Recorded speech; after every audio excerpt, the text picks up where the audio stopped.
Welcome and thank you for standing by. All participants will be in a listen-only mode for today's conference. During the presentation, to submit questions, please click on your Q&A tab at the top of your screen. After the presentation, we will conduct audio question and answer session. To ask a question at that point, please press *1. Today's conference is being recorded. If you have any objections, you may disconnect at this time. I would now like to turn the call over to Ms. Cindy Biggs. Ma'am, you may begin. Welcome. I'm Cindy Biggs, and I'd like to welcome you today on behalf of the U.S. Commercial Service, the Export Assistance Center in Chicago, and Thomas Industrial Network. The U.S. Export Assistance Center, or USIAC as we like to say in the government, is one of over 100 domestic offices that form part of a vast global network covering almost 80 countries around the world. Our commercial service trade specialists throughout the United States work with trade specialists in U.S. embassies and consulates in foreign markets. And we've been told too many times to count that working with the commercial service has saved companies months and sometimes years worth of work. So if you're not yet working with us, we'd like to help you save some time and money. We're fortunate to have about 10 USIACs, it looks like, or so calling in today. So welcome to my colleagues. This is the second in a series of webinars that are designed to help U.S. industrial businesses and service companies go global via the Internet and increase exports. Before we start, I'd like to cover just a few housekeeping notes. If you've not yet done so, please log onto the video portion of today's webinar by clicking on the link in one of the confirmation My Meetings email you received. If you didn't get it, quickly send an email to molly.burns@trade.gov and she'll provide you with the link. Since Mac users can't install Microsoft Live Meet, join us via the audio portion only. If any of you are having any technical difficulties at any time during the webinar, press *0 and you'll be connected to a net conferencing specialist. Please remember to send in your questions by going to the Q&A box at the top of the screen. Just type it in, and we'll try to address as many of those as possible, prioritizing those that are relevant to the broad audience with us today. If you have specific concerns, we'll provide you with our contact information at the end of the webinar. And now, we are very pleased to be able to tap into the vast professional expertise of Joe Lardieri. Joe's the Vice President of Thomas Industrial Network, who is with us today live from New York. Joe? Thank you, Cynthia. And unfortunately, I do not have a top 10 list to go with the live from New York. Thank you very much, everybody, for attending today. We really appreciate your time. We know you're busy, but we think we have a session here today that will be very informative, very helpful, and really driving your business and expanding it. And we'll give some examples specifically about how to do that and folks who have done it. Thomas Industrial Network, who some folks may know in some of our previous incarnations, Thomas Register, Thomas Regional, and so forth. We like to think of ourselves as the 110-year-old Internet company, okay? Just throughout that entire century-plus of service, the one thing that has not changed, regardless of how people have changed the medium they use to get information, is our core mission, which is to connect buyers of your products with industrial manufacturers. Now, whether that be a distributor, whether you be a maintenance repair operation, or whether you be an OEM, in each case it's the same. How can we help, as we are helping thousands, literally thousands of companies today, expand their business both within North America and globally by leveraging the Internet? We'll talk about some of those methods today, some of the strategies for it, but before we do that, as we all know, going overseas is not simply a matter of getting your product to that dock. It's a matter of what happens to get it off the dock. How do you penetrate those markets? How do you build those networks and those connections and navigate those legal and regulatory waters? And there's no one better positioned to help you talk about that than Cindy Biggs. So, Cindy? If I could, I'd like to share just a bit of backstory here regarding this webinar. Several years ago, a member of our District Export Council, TechPAC, brought ThomasNet's website capabilities to the attention of our office director, Julie Carducci. And Julie picked up on the strong synergies that exist between the commercial service and ThomasNet, which they obviously saw as well. We share a common goal, and that is to enhance the competitiveness of U.S. firms. A bit later, you'll hear how this relationship has impacted TechPack sales. But before we get to that, for the next 45 minutes or so, we'll discuss a bit about why exporting matters and some of the perceived hurdles, what they are.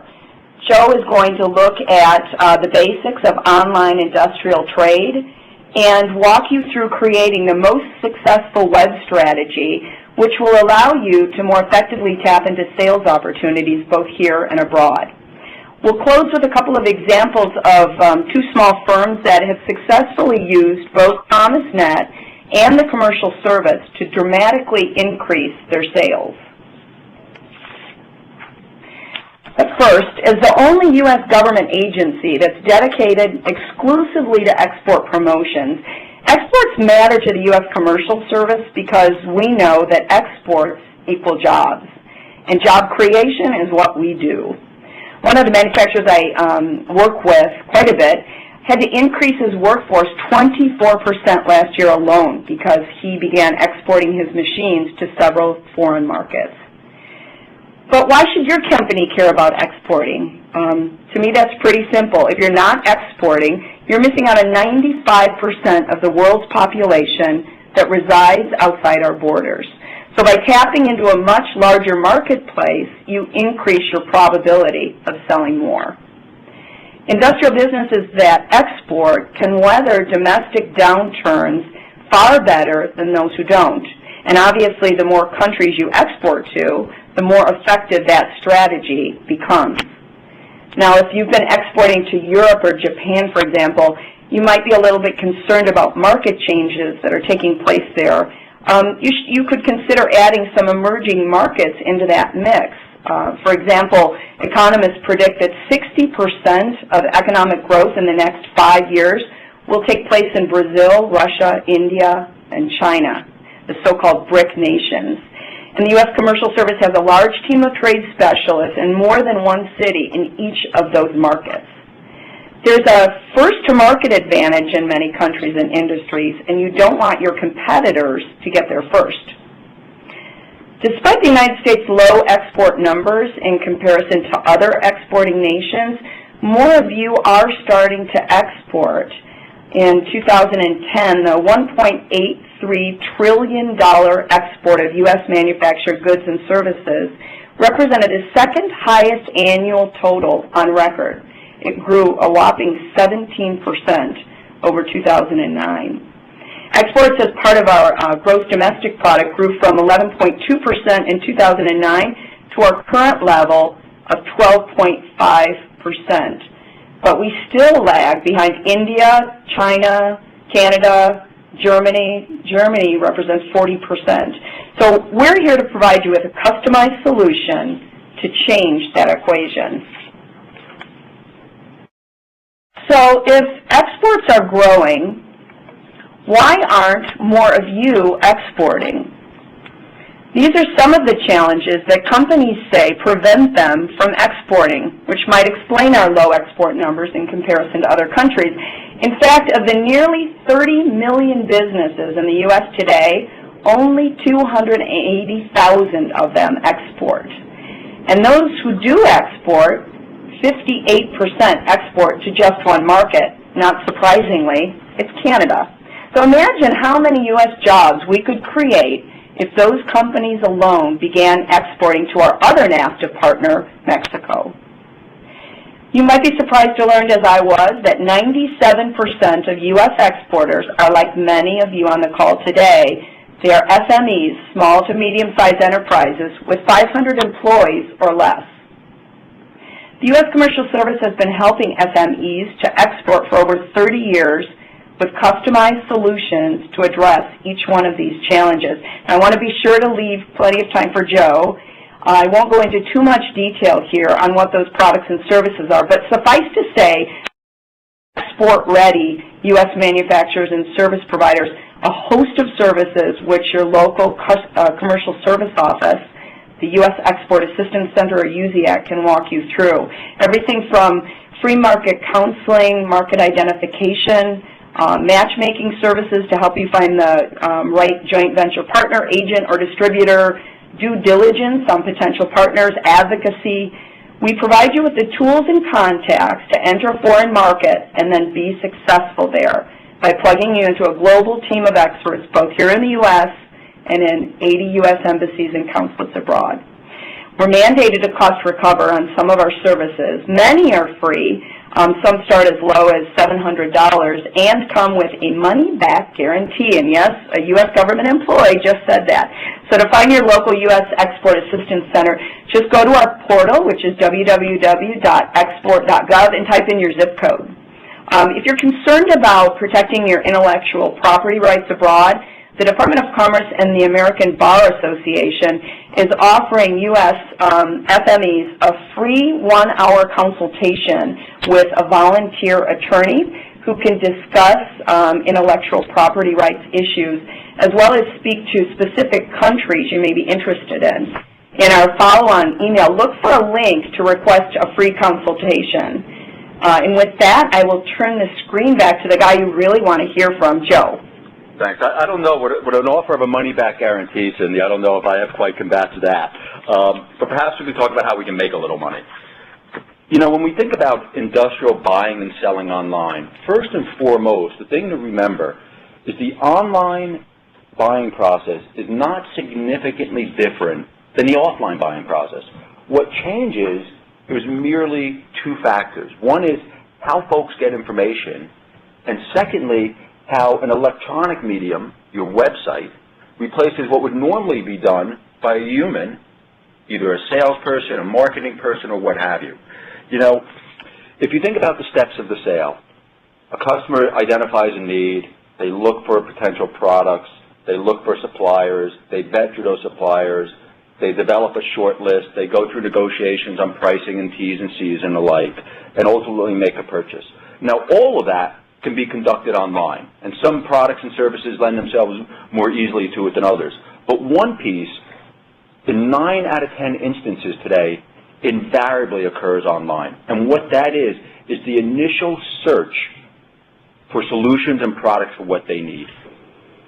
If you think about that, from what we've discovered, from what our research indicates, half of prospects have eliminated a supplier based on what they haven't seen online. Now, the important thing to remember about that is, what are they looking for? Think about it. When a prospect goes online and they're looking at your website, they're expecting the same degree of detailed information, product information, attributes, what you do, what your value equation are, and so forth, as if they were dealing with a member of your staff. If that deep content, if that rich content isn't online, then your biggest competitor now becomes the back button. Because when they go to a search, whether it be on a search engine such as Google or Bing, whether a specialized site like Thomasnet, regardless of which it may be, ultimately they're supplied with a list of both that includes both you, hopefully, and your competitors. So the barrier of entry and the barrier of exit are essentially non-existent. Their ability to go and look for somebody else, it's not like you have them on the phone and you can use your salesmanship or the value you deliver and things like that. That website is the first representative of your company that these new prospects ever do business with. The important thing is you want to make sure that's not the last one that they do business with. So, what are folks looking for? Majority of searchers out there in the industrial world are using what are called long-tail search terms. They're using 3, 4-word terms. They're very specific. They know what they want, okay? Even if you're selling a service, such as injection molding, okay, they may very well still use a long-tail search term. It's not just as if you're looking for, deep groove radial bearings. It's not necessarily just a product, even on the custom side itself. So if you're thinking that the best approach is, I want to give general information, sort of tease them a little bit, get them to reach out to me, the reality of it is in very, very few instances will that be a successful strategy for you. Okay? So the other aspect is that's absolutely crucial. While it may in very many ways be a Google world here in the United States, outside of the United States that's far from the case. In China, a search engine called Baidu is the Google of China, if you will. Okay? In India, it might be Guraji. If you're selling it to the Middle East, it's probably Arabic. And in other parts of the world, I'm sure there's other entities as well. So in thinking how you need to position your content, it's absolutely crucial that you bear that in mind. What may work with U.S. search engines may not necessarily work overseas. So it's important that the content is there because ultimately every search engine is about delivering the best and the most relevant results to a searcher. And the way they do that is to look at the content on your site and then rank order sites based on that content. So ultimately, just as if you were dealing with a salesperson, you would want them to know every nook and cranny of the product mix. They're expecting the same thing from your website. And without that being there, your competitor becomes the backbone. So how do you go about developing a web strategy? Okay? There's really three pillars to this. And while it may seem fairly straightforward, each of these could easily take up a webinar schedule for much more time than today's. The first is drive, if you will, driving folks to your website. If you think about it, how do I get people to walk in the door of my store, if you will? Okay? Get traffic to that site. However, if they get there, they can't find what they're looking for. It's difficult to navigate. They can't find their way around. It's undifferentiated. There's not a good call to action. There's not a good, a compelling presentation. You're never going to get the most important piece, which is the conversion. How do you get that window shopper to actually reach out and contact you, whether it be by email, whether they pick up the phone, whether they send you an RFQ, RFP, RFI, regardless of what it may be? How do you convert that individual who's a prospect or a suspect into a prospect and ideally eventually into a customer? And then finally, and regrettably the piece that tends to be overlooked a little bit too much, is the measurement itself. Okay? The web provides the ability to give deep and very detailed information about what's going on your site. Which search terms that are folks using that are very, very sticky? When they search for this on my site, they tend to stay on my site and look at multiple pages. However, when they search for this other product, they tend to bounce right off the site. What that tells you immediately is where they're bouncing, where they're not staying on the site. The presentation of that information isn't compelling enough to keep them there. Conversely, where they are staying, where they are going deeper into the site, that's clearly delivering the type of content they want. The other thing that measurement, and we'll talk about this more in a minute, is it can give you insight into emerging markets. It can give you insight into cyclicality that may exist in business. For instance, if you're doing HVAC and you hope to sell into the southern hemisphere, well, their winter is our summer and vice versa. So when you think about marketing campaigns and when people are searching and what those buying cycles are, you have to adjust to those local conditions. So what you present for a U.S. or a northern hemisphere customer may be significantly different if you go into the southern hemisphere. Okay, so driving qualified buyers to your site. Obviously, as this page indicates, there's a lot of different ways to do it. Specialized search engines like Thomasnet, Thomasnet News, the general search engines as indicated in the top left, social media increasingly becoming a way people communicate, okay, and people source, and trade shows and some of the, ads, brochures and so forth, and some of the more traditional means. A good marketing mix would look to some, if not all, of these sorts of things to ensure that you reach the same market. One thing to absolutely be aware of is in different parts of the world, internet connectivity is not quite as robust as it can be here in the United States. Again, depending on where you're going, things like streaming video and things of that nature may be more or less applicable because they simply may not have the bandwidth and the infrastructure to do it. So again, this is where commercial services can truly help you in understanding what those local conditions are. Now, the big piece, the $64,000 question, if you will, is how do I get those folks who come to my site to actually reach out and give me the potential to do business with them? And if you think about it again, very, very similar in the online world and the offline world. So if you think about it, and I'll use a retail analogy here that we're all probably pretty familiar with. You walk into a store, you're looking to buy something, what's the first thing you do? You verify, am I in the right place? Okay? Somebody comes to your website, research shows that you have about 3 to 5 seconds to actually get that person to understand what you do and think that they're in the right place. Now, one of the important messages from that is you have a very text-heavy homepage. The likelihood that they're going to read through all of that is pretty low. So you've got to be able to very quickly, visually, present that information so that they know they're in the right place. Now, the next thing they want to do is, okay, I'm in the right place, but do you have what I'm looking for? This is how they navigate your site okay? And the ability to find what they want becomes absolutely crucial. So in a retail environment, you know, there's signs hanging over aisles, a lot of different ways to do that.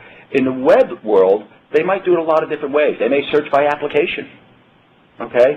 I need something for mining. They may search by a part number. They may search by a product name. They may search by a service. The important aspect of it is, and this is absolutely crucial to remember, is the searcher dictates how they will look for the information. One size fits all, in this case, will absolutely not work. It will meet some people's needs, but not others. Some people are visual, some are textual. There's different ways to present information. You need to be aware of that, so when you design your site, when you work with whomever it may be to design that site and develop that content, that you address the various ways someone may search for your information. Because again, if they're looking for it at an application level and they don't see that, the verification piece goes out the window because they are not going to search around your site to see if you have it. They're just going to hit that back button. So once they search around a little bit, they find what they're looking for. The next step is evaluate. So to beat this retail metaphor to death, so I go in and there's 10 brands of toothpaste. Which one do I use? Which one do I like? You want the ability to evaluate, a side-by-side evaluation. Can it do this? Can it do this? Can it do this?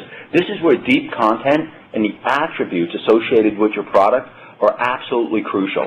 Not only that they are there, but they are there in an easily digestible, almost intuitive manner, understanding that there can be some language barriers here. So you want to really, the ability to drive to physical attributes, size, measurements, horsepowers, whatever the applicable specs within your industry are absolutely crucial because that language is universal. Okay? And finally, and this is the piece where it breaks down in the retail world because you can never find anybody to help you, the final piece is how do you take action? Okay? And that could be a variety of things. Maybe I do an email. Okay? Maybe I send you an RFQ, RFI, RFP. Maybe I pick up the phone and call you, which of course we all would think would be ideal. But the reality of it is, again, different users are going to interact different ways. As we all know, if part of the market you're trying to reach are design engineers, the likelihood that they're going to pick up the phone and call at an initial stage of this is pretty low. So you have to allow them to communicate electronically. So again, it's to verify, search, evaluate, take action is absolutely crucial. We call that VSET. Now, it's not quite as elegant of a acronym perhaps as USIAC, but probably still pretty good. But remember that. It's the ability to do those four things ultimately dictate whether somebody will go deeper and potentially reach out and contact you. Now, the next piece, and again, especially in such a data-driven environment such as manufacturing, you know, we think about Six Sigma, we think about quality circles, and the focus on looking at, digesting data, and improving processes. It simply astounds me sometimes how little this aspect of the three pillars is really looked at.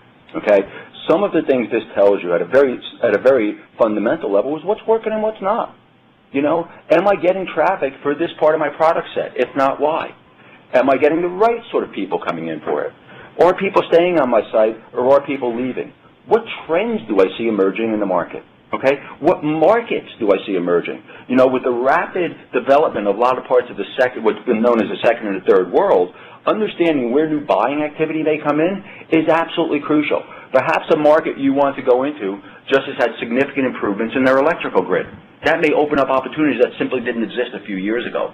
So when you look at search traffic, not only what they're searching for, but where they're searching for, it's absolutely crucial. This is the sort of intelligence that not only can commercial services help you with, but also when you look into that crystal ball of what is the market going to hold, this is the sort of intelligence that folks pay tens of thousands and more to market research firms for. So, all that being said, why don't we see what that might look like online? So, I know on the call today we have folks selling both products, so we say electronic components, as well as folks selling services, say, plastic injection molding or something like that. So I'm going to do two searches here, okay, to really show you what this may look like to the real world, okay? So for the first, we'll do, I said it earlier, so we'll do deep groove ball bearings, radial ball bearings, okay? And so someone will go to Google or Baidu or whatever the case may be, and I apologize, I'm not the typist. And right here, the first one, we see deep groove ball bearings underneath it at Emerson Bearings. So they're going to be presented with a list of results. They're going to click onto one of those results, okay? And as we scroll down this page a little bit,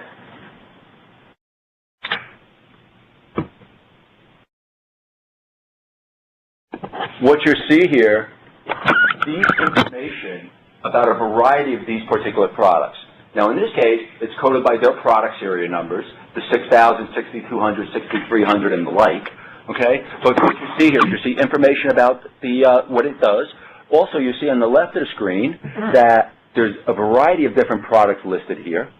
Okay, so again, for those who are textual, this is great. For those who are visual, it's great. Now, I will admit I don't quite know what I'm looking at, but those who are looking to buy your product certainly do. So, say I'm looking for this 6000 series. And as you see here, look at the depth of detail that you see here, potentially for somebody looking for your products. You know, bore diameters, OD, width, etc. Amazing. I mean, anybody come here, they know they're in exactly the right place. But maybe I'm not quite sure which the right one for me is. So then what I want to do is the evaluate part of the process.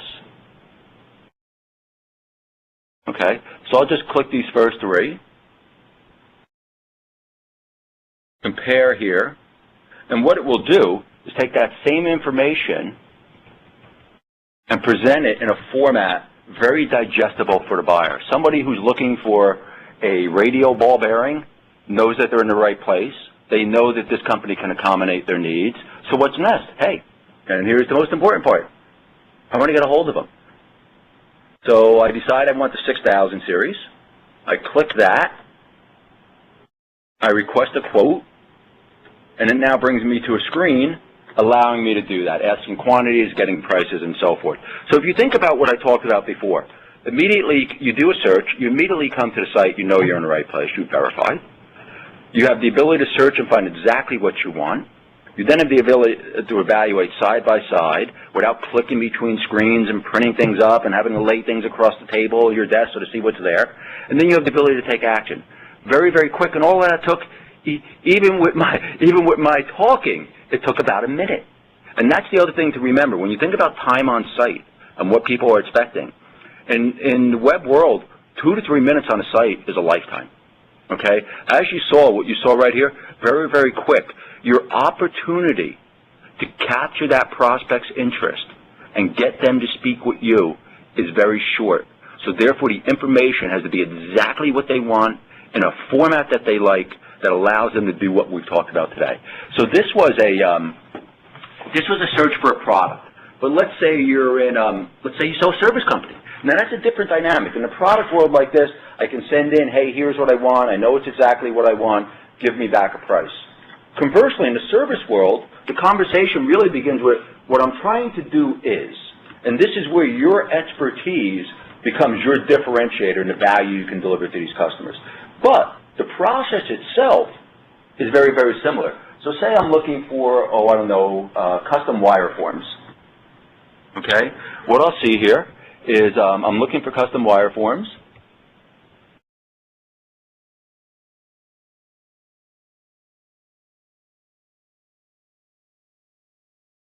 And didn't quite work the way we figured. Oh, I see. Like I said, I'm not a good typist. I apologize. So we look for custom wire forms. I'm like, that's what not supposed to be there. Okay. And in this case, again, I find a list of search engine results. Okay.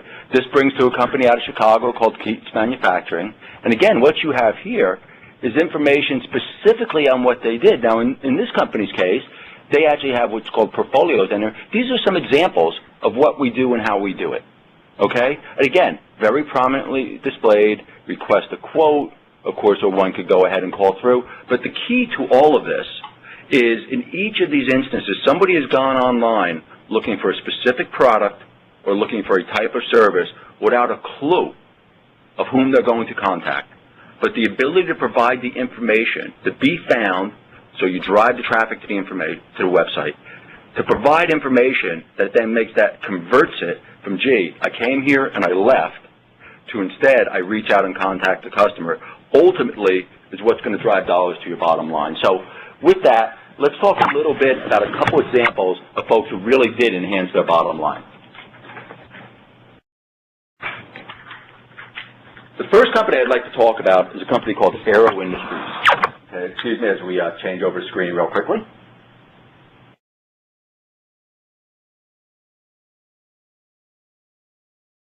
is a manufacturer down in Central Florida, specialized metal distributor, primarily specialty metals.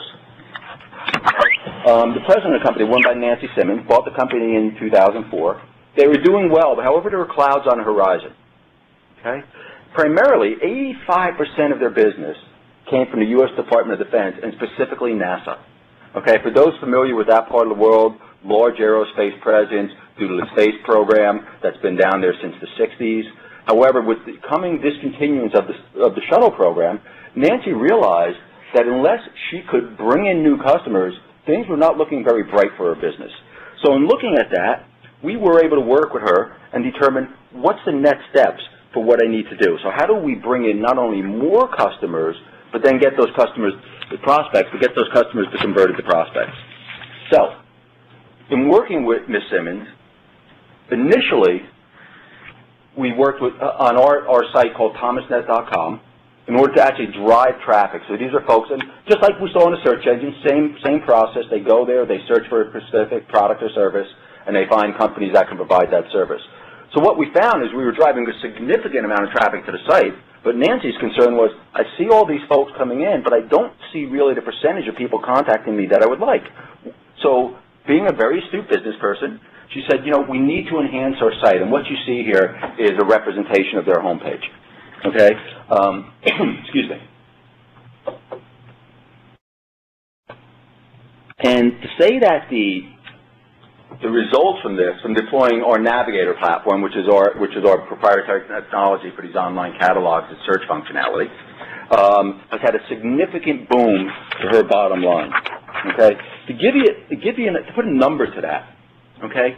In less than a year, she saw a 20% bump to net income. Think about that. A 20% lift to the bottom line. I can think of few businesses, in fact, I can't think of any businesses that wouldn't jump at that opportunity. More importantly, perhaps, is she was able to reduce her reliance on a single vertical market, that is defense spending. Able to open up, it went from virtually a majority down to about 2/3 of her business. Still a little heavily weighted in that direction, but again, we're only talking about a change that's occurred over the course of the year. So if you think about that, one of the key elements, as we all know, okay, in maintaining a good business performance in the ups and downs of the macroeconomic cycle is having a diversified business base. For a lot of the last 5 years, I've worked within the Midwest, heavily dependent on auto manufacturing, as we all know, and obviously, as we know, the last few years wasn't so great. The impact on the companies that were solely reliant on automotive was significant. Those who, like Nancy, had seen the changes coming, had seen the need to diversify, weathered that storm significantly better, okay, to the point that many are thriving today while many of their past competitors are exactly that in the past, okay? Some of the things, you know, beyond this bottom line, you know, a $200,000 order from Finmeccanica, which is one of the largest aircraft manufacturers in Europe. It's based in Italy. You know, a series of new business opportunities selling metals to countries and companies that had purchased surplus U.S. military equipment. So think about that. They sold it when they built it, and they sold it when they refurbished it. Now, the important thing, all kidding aside, is if you're in any way, shape, or form in the parts business, okay, in the aftermarket business, significant opportunities here. There is a huge gray market for used U.S. equipment in other parts of the world. So if you're servicing that here, it is a natural adjacency for you to go offshore with that, okay? And, you know, it has reached such a point that she is actually in the process now of adding an office overseas. I mean, it has gone from being something she wanted to do to being a major thrust of her business. And as this next slide shows, we help them to evolve into a new organization, diversified global customer base, more growth potential than ever before. Without the proper internet presence, this simply would not have been possible for a company of this scale. Her ability to put people overseas and do those sorts of things simply was not there. Now, I'd like to also ask Cindy to speak a little bit here about how commercial services worked with Aero, because they significantly helped, once they developed these opportunities, understanding how to really bring them to fruition. So, Cindy? Thanks, Joe. Yeah, as Joe said, not only has Nancy been working with Thomasnet, but she's been a client of our Orlando U.S. Export Assistance Center, the USEAC, for 5 years. And she really represents, as Joe said, a perfect example of how a company can combine the information provided by WebTrax with the services and products that we provide in the commercial service. So, for example, if your WebTrax reports indicates that your website's getting a lot of traffic from a certain country, the commercial service can provide you with free market intelligence on that market. We can look at upcoming trade opportunities, whether that means delegations coming into a trade show here, or perhaps a high-level trade mission that's being led into that market that you could become part of. We can get you information about possible free trade agreements that are in existence or export controls that would just help you determine if it's a good fit for your product or your service. So, and let's say that the data indicates that a certain foreign company is repeatedly visiting your website. We can incorporate that information into our Gold Key matchmaking service as a potential representative for your firm when you're ready to seek an agent, a distributor, or a joint venture partner in that foreign market. We can also conduct due diligence on the bona fides of a prospective partner, as well as check on their credit rating to see if perhaps one of those foreign visitors who keeps visiting your website would qualify for an export-import bank loan guarantee. As I mentioned on the onset, we were first introduced to ThomasNet through one of our industrial clients, Tony Baer, who's the owner and president of TechPack. TechPack offers thermoforming solutions for the electronics, healthcare, and consumer markets. His company also serves as a perfect example of how technology has allowed a small manufacturer to totally revamp their business model. And as you can see from this quote, TechPack now relies on their ThomasNet website and our Gold Key matchmaking services with stellar results. And as Tony says, it's simple focus. Joe? Great. Thank you, Cindy. So, what does this all mean? And more importantly, what does it all mean if I want to export, right? I mean, this is great, but, you know, how is this different than what I might do in the States? And to some extent, it isn't. And that's the key element. As, you know, if we all remember the WWW, the first piece of it is world, okay? Really, when you bring all of this together, in order to reach foreign markets, one has to have the ability, the same as they would have here in the States, of presenting information in a compelling fashion to potential buyers there. Unless one has the breadth and the depth to establish foreign offices or distribution channels overseas, the only way to do that for a small to mid-sized business is via the internet. And as many very large companies are discovering as well, it's also the only way to do it for them. Why? Because it's economical. It allows you to change on the fly. Establishing a physical overseas presence can entail a significant investment, and gosh, everybody hopes that they're right, versus developing a site targeted at specific, or microsites, targeted at specific foreign markets, enable you to reach those foreign markets much, much more economically and much, much more effectively. Okay?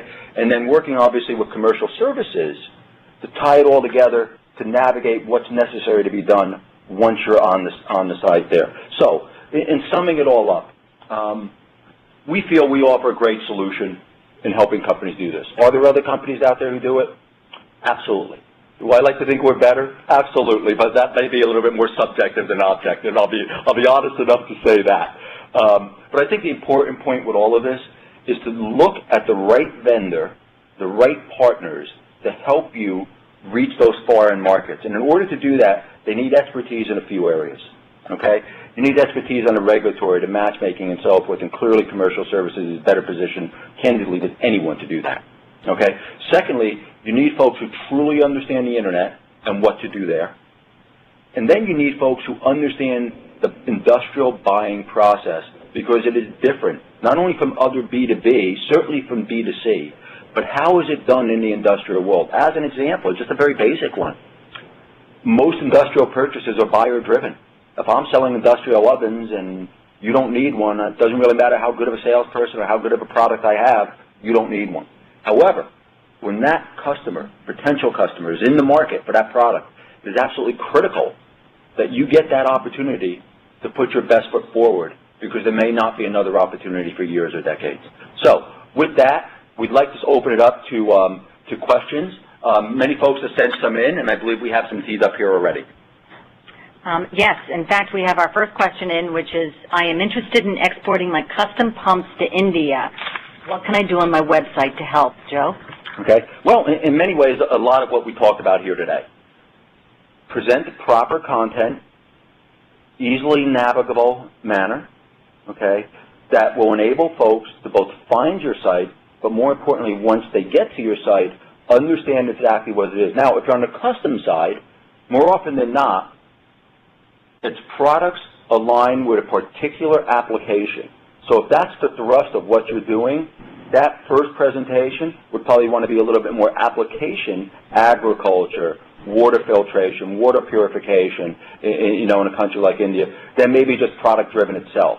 As your degree of custom increases, it becomes more application-driven, so that's really what you want to highlight on that home page and in your search options, as opposed to the products themselves. Because in the custom world, somebody's looking for a solution, so you want to tie that back to what the expertise you bring to the table. Right. All right, our next question. We manufacture here and sell product around the world through distribution channels. Is it possible to use our website to locate reputable distributors in the Middle East? Well, a website is more of a destination than an outreach per se. So in looking at reaching good partners like that, certainly, there's a give and a take there. There are probably distributors who are looking for manufacturers whose products to represent, okay? But I think this is one I'd really like to turn over to Cindy, because I think talking specifically about how to broach those foreign markets is something that certainly she's much more expert at than I. So, Cindy? Sure, thanks, Joe. What you could actually do is turn the information that you receive about hits to your website to your advantage. If, for example, if you remember we talked about the WebTrax product. If you see that one particular company is continually going onto your website and spending time there, that's one of the companies that we could incorporate into what we call our Gold Key service. And with that, you would, first of all, go to export.gov, locate your closest U.S. Export Assistance Center, and contact the trade specialist that covers your particular industry. You'll meet face-to-face with that trade specialist, and they'll begin the customized solution process. If you're interested specifically in the Middle East, that trade specialist will drill that down and look at which countries within the Middle East would make the best fit for you, which of the offices, which of the regions he or she will begin working with. They'll provide you with free market intelligence.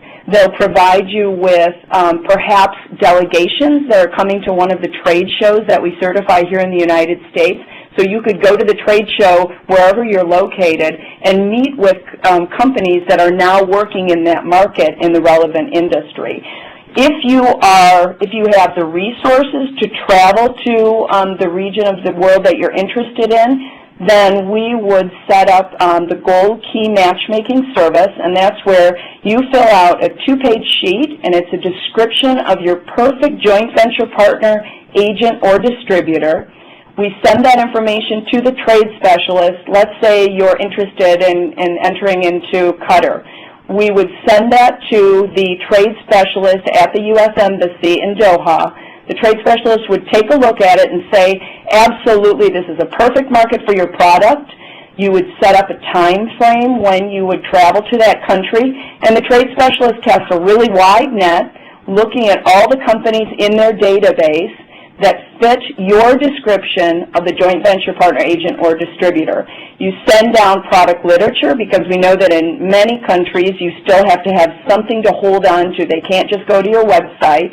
And then they start whittling that wide net down to about 4 or 5 of the best prospects for your to potentially represent you in the market. You fly to that country. Quite often we try to piggyback that off a relevant trade show, And then the trade specialist will either accompany you or make arrangements for someone to accompany you out to each one of those sites, of those companies that had indicated that they're interested in becoming your partner, and they're there to help translate and understand the cultural idiosyncrasies as well. That was a product that I told you that comes with a money-back guarantee and starts as low as $700. Wow, that's pretty incredible, Cindy. You sure you don't leave a zero off of that?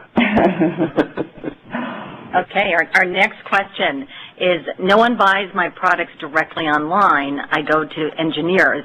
How can I get engineers overseas to see my CAD drawings without having my design stolen? And then the second part of it is, and what about language barriers? I do a lot of business in China. Okay. That's a great question. I mean, design engineers are truly the gold standard in industrial sales. And why it comes as no surprise that they may not actually be buying products online. They are typically speccing the products that they find online. So the first piece of it is, of course, how do I protect my intellectual property, especially going to certain markets around the world where respect for intellectual property rights is perhaps not what it is in here in the States and in other parts of the world. The way to address that is twofold. If they are existing customers, creating a secure part of your website is the ideal way. I mean, you give them a login, you give them a password. However, that's not very practicable for new prospects. So therefore, what you really want to supply are envelope drawings. Now, to give you an idea of what I mean by that, and I'm sure the gentleman or lady who asked the question understands, but for those who may not, think about a letter, okay? Inside the letter is all the content. Inside the envelope is all the content. It's what I'm saying. It's everything I want to share. An envelope drawing is essentially the outer shell. It gives dimensions, it gives interfaces, it gives sockets, things of that nature, but it doesn't actually give the details of what sits within it. So in other words, it's like looking at the letter. You know the size, you know the shape, you know it fits. However, you have no clue whatsoever about what's inside it. So the easiest way to do that is to provide those envelope drawings in a mechanism that allows it to interface directly in a easy for me to say, in a drop and drag manner, regardless of what CAD system is used. And this is one of the key elements to understand, is no CAD vendor, at least from the most recent research I've seen, owns more than about 17% of the market. So maybe you're a big AutoCAD shop, well, that's good for less than 1 in 5 of the market, okay? So you really want to look at a service that will allow you to take those drawings, those envelope drawings, thereby protecting your intellectual property, okay, and drag and drop them in regardless of the CAD system that the customer or prospect may be using. This is especially relevant if you're going overseas, because the last thing you want is your help and your support desk and your very valuable and high-priced engineers trying to overcome some of those language barriers, addressing how I inject this into and insert it into a drawing in some other system. Okay, so you want something that it speaks a universal language, if you will. Now, speaking of that, let's segue into the language problem questions themselves. Obviously, that's significant. Okay, so while English to some extent is the universal language of business, the applicability and the depth to which it can be used obviously varies both by country and by individual. Okay, so this is really where technical attributes, dimensional attributes, becomes absolutely crucial, because a millimeter is a millimeter is a millimeter, regardless of where you go around the world. Now, one thing I will also mention here, okay, is be certain that if it is a country that uses metric, obviously, that you can supply your products in metric versus imperial, and that the dimensions are presented accordingly. Okay, and while most of the world uses metric, there are other areas, particularly those areas that were part of the British Empire at one point or another, where the imperial system still prevails. So in looking at going overseas, and again, this is where commercial services can truly benefit and help you, because they know the intricacies of, one, how big of a language barrier will exist within a particular country. Two, just the cultural things such as, metric versus imperial and things like that. And three, how much of an obstacle it can be. Cindy, you may want to chime in a little bit on how companies can navigate through some of those language barriers. Sure. Thanks, Joe. One of the places that we always recommend companies start with to better understand a specific market if they're deciding whether to enter that country or not, and to look for specific sales channels, would be to go to the Country Commercial Guide, and you can also access that along with all of our free market research on the 80 countries where we're physically located on our portal on www.export.gov. So you'll want to go into the commercial library and download the Country Commercial Guide. And the Country Commercial Guide is a comprehensive document that the Commercial Service, the U.S. Department of Commerce there, takes the lead on, but we receive contributions from the economic section of the U.S. Embassy as well. But basically, everything you need to know about that country, including the most appropriate sales channels, potential trade barriers, potential free trade agreements, the best prospects, and it's searchable. That's just a fantastic source of intelligence on any market that you may be considering. And then you can drill down and look for industry-specific reports, which are also there on export.gov. All right, and we have another question that says, hi, I think this one may be for Cindy. What are the top countries you recommend exporting to in 2012? We hear a lot about the BRIC countries, Brazil, Russia, India, and China, but we're also very focused on markets like Vietnam, India, I already said that, but Indonesia, Taiwan, and Thailand. And again, you can go to export.gov and look at the Country Commercial Guide and see what opportunities are there. In the Country Commercial Guide, they also give websites for pertinent host country sites. They talk about trade shows that you might be interested in piggybacking your gold key around. And they also talk about cultural differences. So that's really where our local trade specialists overseas, and in any given market, within a U.S. embassy or consulate, a third of the people who are working there are actually part of the U.S. mission. So they are Americans who are working in that country, in the host country, but two-thirds of them are locally engaged staff, and they're the ones who speak both languages, often many languages. They understand the cultural idiosyncrasies of that market. They help us interpret what it means, for example, when we go into a meeting and perhaps the potential partner or customer doesn't meet us in the eye, doesn't look at us in the eye, and we're thinking that there's something, we're feeling uncomfortable that they don't trust us, and the trade specialist is there to say, no, that's the utmost sign of respect. So they're there really to help walk you through the entire process so that you'll be successful and stay in that market. Terrific. Thank you, Cindy. Great. Thank you, Cindy. We, unfortunately, we only have a couple minutes left, and I know there are still some questions there. So what I would like to ask, if everybody's okay with it, since we're running out of time, is on the screen in front of you, see both my email as up there, as well as how to reach the U.S. Export Assistance Center, to the USIAC. Certainly, if the question was on the technology or the market penetration side, please either email me directly or reach out to your local USIAC, as Cindy suggested, and that's simply a matter of going to the site and entering your zip code. What I'd also like to do is a way of thanks to everyone who was on the call today, because we do appreciate your time. We know you're busy. I'd like to also extend an offer that should any of the manufacturers, distributors, and so forth, because I know we have other folks on the call as well, be open to it. We would be more than happy on our expense to perform an analysis of your site, to specifically identify, to put some tracking code on it, identify what is and isn't working, give you some recommendations off of that, some which may be germane to us, some which may not, okay? So it's really not a matter of using some sort of subterfuge to get a sales opportunity, quite the opposite. We see this as a tremendous opportunity to help you develop your site, to help drive American exports, which obviously is good for the country, helps unemployment, and it's just as beneficial in so many ways, more ways than we can discuss today. So I'd like, should you be so interested, you will see my email up there on the screen. As Cindy mentioned, This presentation, as well as the recording, will be in their library. It will also be on our site, www.thomasnet.com. Again, I thank everybody for their time today. We hope it was beneficial, and we appreciate your participation. Cindy?